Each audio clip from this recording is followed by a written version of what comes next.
بسم اللہ الرحمن الرحیم۔ حضرت عائشہ رضی اللہ تعالیٰ عنہا سے مروی ہے، نبی صلی اللہ علیہ وسلم نے فرمایا، جو شخص 12 رکعات پر پابندی اور ہمیشگی کرے گا، اللہ تعالیٰ اس کے لیے جنت میں گھر بنائے گا۔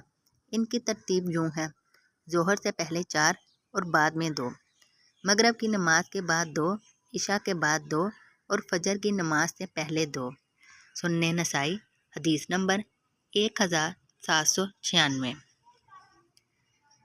حضرت ام حبیبہ بنت ابو سفیان رضی اللہ تعالیٰ عنہ فرماتی ہیں کہ میں نے رسول اللہ صلی اللہ علیہ وسلم کو فرماتے ہوئے سنا ہے، جو شخص دن اور رات میں فرض نمازوں کے علاوہ 12 رکعت سنت پڑھے گا، اللہ تعالیٰ اس کے لیے جنت میں گھر بنائے گا۔ سنن نسائی، حدیث نمبر 1797۔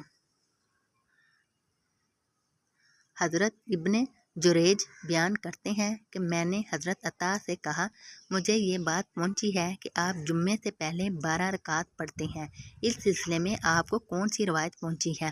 انہوں نے فرمایا، مجھے بتایا گیا ہے کہ حضرت ام حبیبہ رضی اللہ تعالیٰ عنہا نے حضرت عنبسہ بن ابو سفیان کو کہا کہ نبی صلی اللہ علیہ وسلم نے فرمایا، جو آدمی دن اور رات میں فرض نمازوں کے علاوہ 12 رکعت سنت پڑھے گا، اللہ عز و جل اس کے لیے جنت میں گھر بنائے گا۔ سنن نسائی، حدیث نمبر 1798۔